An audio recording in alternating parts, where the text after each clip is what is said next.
Saúde no ar. Informação na dose certa.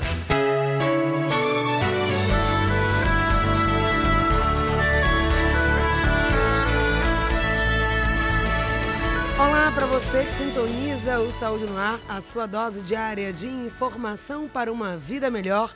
Eu sou Patrícia Tosta. A partir de agora estamos juntos mais uma vez, sempre trazendo um tema, um assunto do seu interesse. Na manhã desta terça-feira, que bom estar com você e poder compartilhar também da sua companhia. O programa Saúde no Ar de hoje segue falando sobre diabetes, esse assunto tão importante. Estamos na Semana Nacional do Diabetes e hoje falando do diabetes e hoje falando especificamente sobre a importância da atividade física. Você que tem diabetes, que se cuida, que faz o seu acompanhamento, também inclui atividade física na sua rotina? Como isso pode melhorar a sua condição de saúde? É sobre isso que vamos falar hoje. Eu lhe convido a ficar sintonizado em nosso programa e também participar através dos nossos canais. O nosso e-mail, produção@portalsaudenoar.com.br. Acesse o nosso site www.portalsaudenoar.com.br. Estamos também no Facebook, é só procurar, curtir, compartilhar a nossa página no Face, Portal Saúde no Ar. Fique com a gente, se é saúde, saúde no ar.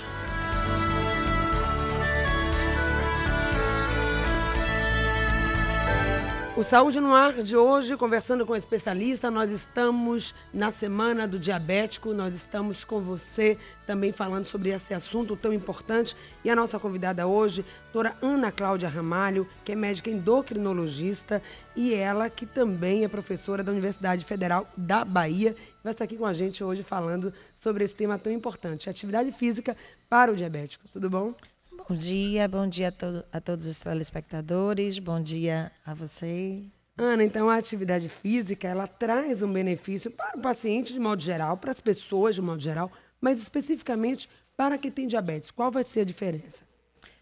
A atividade física, eu digo que é o melhor remédio na medicina. Ele deve ser praticado por todas as pessoas, é claro que com o cuidado prévio. Quem faz atividade física vive 10 anos mais do que quem não faz. Então, melhora muito a condição vascular da pessoa, diminuindo a arteriosclerose. Para o paciente com diabetes, isso é melhor ainda. Agora, a gente tem cuidados especiais para a atividade física não se transformar num problema, né? Mas ela, a princípio, ela é indicada para todas as pessoas e para os pacientes com diabetes tem um benefício muito grande. Quando necessariamente uma atividade física pode se transformar num problema. Tem pacientes que, por ser silenciosa a diabetes, ela já está com outro tipo de comprometimento, problemas que também, pessoas que também têm problemas cardíacos e nem sabem. Com certeza. A questão é que, no momento em que o paciente com diabetes ele pensa em fazer atividade física, principalmente se ele tem mais de 45 anos, ele deve procurar um cardiologista e fazer uma avaliação cardíaca, porque muitas vezes ele tem uma deficiência de circulação no próprio coração, que a gente chama de isquemia cardíaca, e ele não sente nada, porque tem alteração também na inervação. Então, o fato de esperar sentir alguma coisa para procurar, coloca esse paciente em risco de infartar quando tiver, por exemplo, até mesmo fazendo uma caminhada na orla, que resolva de uma hora para outra fazer. Então, é preciso, antes de começar a atividade física, procurar fazer um eletro, um eco, uma avaliação cardíaca para a gente ter essa liberação. E não só isso, a gente precisa também, nós endocrinologistas, avaliar os pés desses pacientes, ver se ele tem risco de alguma ulceração, que tipo de sapato seria adequado. Às vezes os pacientes vão caminhar com um tênis que está fazendo calo e ele já tem um pé de risco que pode abrir uma lesão ali e se transformar no que a gente chama num pé diabético. Além disso, também a gente tem que fazer os ajustes do tratamento. Se é um paciente que vem tomando comprimido, às vezes a gente precisa reduzir a dose. Se é um paciente que vem usando insulina, a gente precisa muitas vezes reduzir a dose, porque pelo risco de hipoglicemia. Então, o que você está dizendo que é algo que a gente até estimula, que traz um benefício muito grande para a vida do paciente, que é a atividade física. No caso do diabético, a atenção tem que ser redobrada. Não é simplesmente, hoje vou começar uma atividade física. Se a pessoa tem muito tempo que não fazia essa atividade e resolveu fazer, ela faz uso de medicação, o fato de iniciar uma atividade física vai mudar alguma coisa, né, na rotina, no organismo, e ela pode ter até uma baixa de glicemia nesse caso? Isso, que é, na verdade, além da alteração cardiovascular para os pacientes mais velhos, mesmo os pacientes mais novos, crianças, adolescentes, que a gente não se preocupa tanto com a parte cardiovascular, tem o risco da hipoglicemia. Então, muitas vezes a gente precisa diminuir dose de insulina, diminuir dose de medicação, orientar se ele tiver hipoglicemia, como fazer, orientar como evitar, comendo carboidrato antes da atividade física.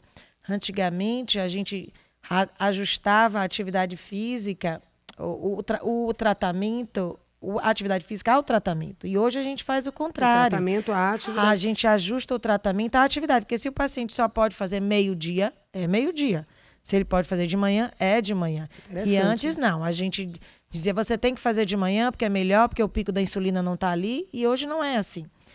Até mesmo pela questão das novas insulinas que a gente tem, que não tem pico de ação, né? São insulinas mais estáveis, então a gente pode fazer os ajustes do tratamento de acordo com a rotina do paciente. E aí vai ser imprescindível que o paciente informe durante a consulta, aquela consulta de rotina, que ele está fazendo uma atividade física, até para que esses ajustes sejam feitos. Senão ele vai até passar mal, sentir algum problema, porque o médico manteve aquele mesmo esquema de antes, sem saber que agora ele está fazendo uma atividade. Então, atenção, paciente diabético tem que ter essa conversa sempre clara, sempre direta, com o profissional que está ali acompanhando. Raimunda, lá está na Ilha de Veracruz, e tem uma pergunta a fazer. Oi, Raimunda, bom dia. Bom dia, Patrícia. Estamos te ouvindo, meu bem. Sua pergunta? Bom dia, doutora. Bom dia. Doutora, quem não sabe tem que perguntar, né? Eu gostaria de saber o seguinte, para chegar a um endocrinologista, é só quem tem diabetes ou não? Quais são, assim, outros problemas que o endocrinologista resolve? Okay. Eu sou de uma família diabética, hipertensa, sou hipertensa já também, e eu gostaria de saber se eu sou uma futura diabética, porque eu sou hipertensa e porque eu venho dessa família de diabético e hipertensa, e quais os cuidados que eu devo tomar para tentar não ter. Obrigada, Vou ouvir pelo rádio. Ok. Bom, a sua primeira pergunta, quais são as áreas que a endocrinologista age? Não só diabetes, como obesidade, problemas de tireoide, problemas de deficiência de crescimento nas crianças. Então, não é especificamente só diabetes. A sua segunda pergunta, se sua família tem diabetes tipo 2, que é aquele diabetes que aparece geralmente acima dos 40 anos, né, está relacionado com o aumento de peso, você tem sim genética para o desenvolvimento de diabetes, o que não quer dizer que você vai desenvolver, depende do que você faça em sua vida. Se você tem essa genética para ter diabetes e você é uma pessoa que não faz atividade física, que engorda, que se alimenta mal, você está chamando essa genética sua. Mas tem muito paciente que tem genética e não desenvolve, porque faz atividade física, porque mantém o peso, porque se alimenta bem, porque até controla a pressão. A pressão não causa diabetes, eles vêm concomitantes, né? Normalmente a gente tem uma associação que a gente chama de síndrome metabólica, que é diabetes, hipertensão, aumento de peso. Então, se você se encaixa dentro desse complexozinho que a gente chama de síndrome metabólica, sim, você tem um risco aumentado, que não quer dizer que você vai desenvolver. Railda, lá do bairro de São Cristóvão, e tem uma ouvinte anônima, lá da Caixa d'Água, que tem uma pergunta a fazer. Olá? Oi? Bom dia. Bom dia. Bom dia, doutora. Estamos te Eu ouvindo. gostaria de saber se a folha de estévia substitui o adoçante. Ok. Se a estévia substitui o adoçante à folha. A outra ouvinte tem uma pergunta. Olá? Estamos te ouvindo. Saúde no ar, conversando com você. Bom dia. Não? Ok. Na verdade, fora o açúcar, a gente tem alguns tipos de adoçante. Então, o estévia, ele com certeza pode substituir. Eu sei que tem muitos mitos hoje relacionados a essa questão a adoçante. Tudo é uma questão de dose, gente. Não tem nada cientificamente comprovado. O stevia, a sacarina ou o aspartame em geral, eles podem ser usados. Só lembrando também ao nosso ouvinte que durante toda essa semana o nosso tema será diabetes e amanhã nós vamos estar falando especificamente disso, de toda a questão nutricional relacionada à doença do diabético. Hoje estamos focando um pouco nessa questão da atividade física, aqui com a presença da doutora Ana, e que chegou a citar um pouco sobre a questão do pé diabético. Um dos itens que você falou é exatamente o uso de sapato inadequado. Então, o portador de diabetes, ele tem que realmente ter essa preocupação com o que ele vai calçar, por onde ele vai andar, para não ferir esse pé. E o que seria esse pé diabético? Olha, Patrícia, ter diabetes não é igual a ter pé diabético. Isso é um conceito da população em geral, mas não é real. Ter diabetes já com complicação, tem risco de pé. O que é essa complicação? Tem uma alteração de sensibilidade do pé, né? Ou tem um pé que ele tem dormência, tem muito formigamento. É um pé que tem já caracterizado uma alteração vascular. Ele incha, ele é mais escuro, ele tem varizes, ele tem a circulação que é ruim. Esse é um pé de risco que pode, se infectar e tiver uma ulceração, virar um pé diabético. Mas se você pegar um jovem de 18 anos que tem diabetes há 3, 4 anos e tem um bom controle, ele não tem pé diabético nenhum. É um diabético que tem um pé, não é o pé diabético. Ou seja, é preciso que a doença já tenha atingido um grau, né, muito mais sério. E aquela pessoa específica que está com esse pé, com esses sintomas, né, com essas características que a doutora Ana Cláudia Ramalho especificou, pé mais escuro, com varizes, que cuidado essa pessoa tem que ter? E qual é o risco maior? Porque tem muitos casos de amputação de membros inferiores, né, no caso diabético. A gente são casos extremos, não é uma coisa que acontece do nada, certo. É sempre bom a gente informar, porque isso causa um certo temor na população em geral e uma informação às vezes errônea. Por quê? Porque acontece em pacientes que têm o controle ruim. Certo. Ter diabetes não é igual a ter pé diabético. Ter diabetes não é igual a ficar cego. Ter diabetes não é igual a ter que fazer diálise. Ter diabetes e não controlar implica nesses riscos. Então, ou seja, estamos falando de uma doença crônica que não tem cura, porque tem muita gente que diz assim, eu vou morrer com diabetes mesmo, para que eu vou me cuidar? É uma doença que não tem cura, eu vou ficar tomando remédio a vida inteira, eu vou comer meu doce mesmo, vou comer o que eu gosto, porque eu vou morrer com diabetes mesmo. Se tivesse a chance de cura, eu até me cuidaria. E esse é um pensamento errado, que nessa semana do diabetes a gente quer chamar a atenção, porque não tem cura, mas tem controle. E se não tem controle, tem uma série de consequências que a doutora Ana vai falar. Na verdade, Patrícia, poucas coisas em medicina têm cura. E muitas coisas têm controle. Então, se você for olhar, várias hipertensão, né, artrite, tudo tem controle, mas não tem cura. E, na verdade, isso é uma desculpa para a pessoa não querer mudar também certos hábitos de vida. Porque até 1994, a gente não conseguia responder essa pergunta que mais ou menos ficou no ar quando você fez essa colocação. É a mesma coisa o paciente que se controla do que o paciente que não se controla ao longo dos anos? Eles vão, os dois, invariavelmente evoluir para as complicações? Não. A gente sabe, foi feito um estudo enorme nos Estados Unidos que respondeu essa pergunta, tanto para diabetes tipo 1 quanto para diabetes tipo 2. Se o paciente tem um bom controle, se o paciente tem uma hemoglobina glicada boa, ele não desenvolve as complicações. Se ele tem um controle ruim, ele está em grande risco de desenvolver as complicações. Agora, qual é a grande dificuldade dos nossos ouvintes? A gente quer ouvir a Noêmia lá de Tinga e também uma anônima lá de Massaranduba, de fazer esse controle, já que é isso que vai garantir que você tenha uma qualidade de vida, que você mantenha aí seu pé, que você não precise fazer diálise, que você não perca a sua visão, né, tenha baixa na visão, ou que você tenha problema cardiovascular. O que impede? Qual a dificuldade de fazer o controle? E isso não teve meningite, sente muito dor na cabeça ou mal-estar quando se exercita. Ela quer saber que tipo de atividade ela pode fazer para que ela mantenha uma atividade, mas que não seja uma atividade, enfim, sei lá, tão intensa, né?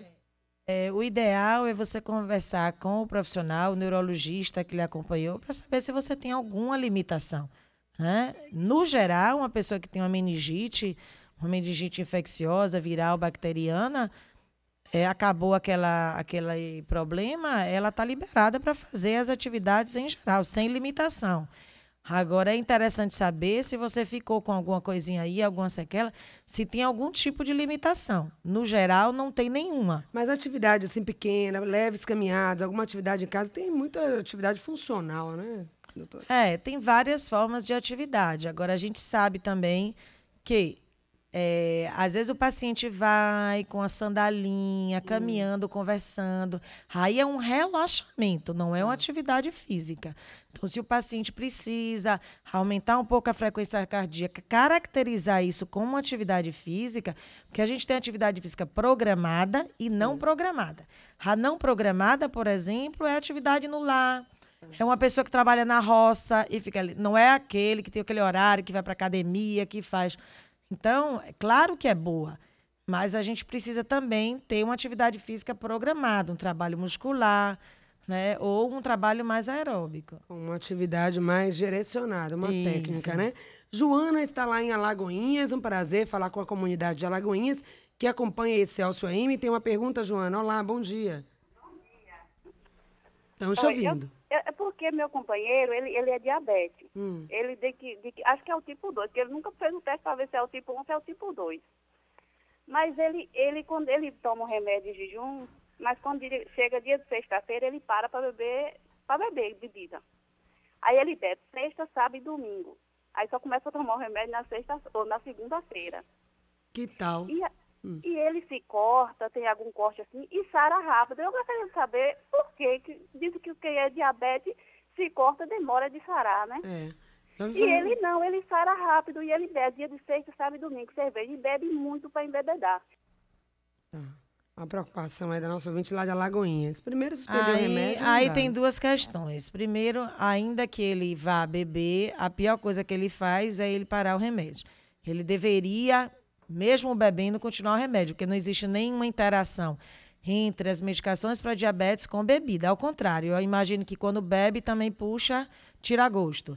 E se puxa, é comida, e ele sem medicação, a glicemia dele deve estourar. Então, quem toma remédio, insulina ou qualquer remédio para o controle da diabetes, pode, não deveria, mas pode beber, que não vai ter nenhuma reação. Em relação aos remédios, não. Né? E assim, não é proibido. Agora, é claro que é uma questão de ajuste de dose e de quantidade. Pelo que ela falou, ele bebe para se bebedar. Isso não é aconselhado. A segunda coisa, que é o que eu já falei antes, o fato dele se cortar e ele cicatrizar bem, isso não quer dizer que ele, no futuro, não possa ter isso. A pessoa que tem diabetes hoje, não é que amanhã ele deixa de cicatrizar. É que ao longo dos anos, ele ficando descompensado, depois de muitos anos, ele pode ter dificuldade para cicatrizar, como são todas as complicações do diabetes. O pé, com essa questão da cicatrização, o rim, o olho, a questão da disfunção erétil também para o homem, que é uma coisa que leva muito o homem a procurar tratamento, Patrícia, é quando ele já tem disfunção erétil. Então, é importante... É difícil convencer o paciente porque ele tem a coisa do desafio. Comigo não vai acontecer. E acontece. Então, muito paciente paga para ver. Não acontece, vai 1 ano, 2, 3, 4, 5. E pode ser que lá na frente ele venha a ter realmente um quadro de dificuldade de cicatrização. Se não tem agora, não quer dizer que não vai ter no futuro. Então é importante manter, de fato, esse controle para que tudo aconteça da melhor forma possível. A nossa ouvinte falou sobre essa questão da cicatrização, também da medicação que muitas vezes as pessoas não tomam. É importante que o uso seja contínuo, diário, não pular a medicação também, doutora? Com certeza. E realmente as pessoas associam isso. Ou eu faço, é a lei do tudo ou nada. Ou eu faço tudo, eu faço dieta, eu tomo remédio, ou então não faço nada. Eu bebo, eu como e eu paro tudo. Isso é a pior conduta que uma pessoa pode ter. Porque ainda que ela vá, aí é que ela não pode esquecer. Porque ela vai estar sobrecarregando o corpo com bebida, com mais comida, e ela precisa de mais medicação para esse açúcar não subir. Então, é fundamental que, em hipótese nenhuma, o paciente pare sua medicação, independente de como ele esteja, a não ser que o médico tenha orientado diminuir dose ou parar, porque ele vai se expor a uma cirurgia com orientação médica. Quais são os principais, digamos assim, riscos associados ao diabético, né? O diabético que não faz o controle da sua glicemia, não toma medicação, tem a doença, mas vai deixando passar. O que isso pode trazer como consequência para a sua saúde em outras áreas também? Essa é o que a gente chama das complicações crônicas do diabetes. Ele vai desenvolvendo, por exemplo, alteração nos vasos, no próprio coração, com maior risco de infarto, né? A gente chama de isquemia, da dor precordial, que pode depois evoluir para o infarto. Nas extremidades, tem a questão da dificuldade de cicatrização, às vezes deixa de sentir, né? Que é uma diminuição da sensibilidade dos membros. No rim, esse rim vai deixando aos pouquinhos de funcionar e por isso que o paciente tem que fazer diálise. No fundo de olho, esse açúcar alto vai lesando. E na parte sexual também, que é muito mais visível para o homem, que é a coisa da disfunção erétil. Então, é bom prevenir, porque uma vez que o paciente desenvolve disfunção erétil, a gente tem pouca coisa a fazer, né? Aí entra mais na questão de algumas medicações, de prótese, e é lamentável que muitos homens só procuram nessa situação, quando afeta a esfera sexual. Nós estamos aí no Novembro Azul e essa informação é importante levar para os homens. Às vezes ele tem o diabetes, não cuida, não faz o tratamento regular. E será que eles estão sabendo que uma das consequências do diabetes é exatamente a disfunção erétil, né? Ele perderia a potência sexual? Eu acho que eles sabem, mas eu acho que existe um desafio de si próprio, como essa ouvinte aí falou, não acontece nada e assim vai seguindo. Esse ideal, esse imaginário de que não vai acontecer nada, leva os pacientes. Só que quando acontece, a gente não tem tanta coisa para oferecer em termos de terapêutica. É difícil convencer uma pessoa que não sente nada que aquilo pode prejudicá-la. Seria muito bom se o diabetes provocasse realmente um comprometimento de forma que dificultasse a vida do paciente enquanto os anos que ele não está bem, porque isso levaria ele a se cuidar. O grande problema do diabetes é que ele pode estar com glicemia de 200, 300, até 400, e ele dizer que ele não sente nada. Então, na visão do paciente, está tudo bem. Procurar-se imediatamente. Porque geralmente só acontece isso, só fecha a porta quando o problema está instalado. Mas ela está ali, você não está sentindo, mas ela está atuando e está criando uma série de problemas e complicações para todo o seu sistema. Então, na Semana do Diabético, procure orientação. Você que está ouvindo Saúde no Ar, ao longo dessa semana, algumas atividades vão acontecer, entre elas na sexta-feira, lá no Shopping Iguatemi, para que você possa fazer o seu teste, seu exame de glicemia e a começar o seu tratamento. Doutora, muito obrigada. Nós conversamos com a doutora Ana Cláudia Ramalho, médica endocrinologista, doutorando, ela também que é professora da Universidade Federal da Bahia. Obrigada, Patrícia, e bom dia a todos os ouvintes. O Saúde no Ar de hoje termina aqui. Voltamos amanhã com muito mais informação para você. Até lá. Saúde no Ar. Informação na dose certa.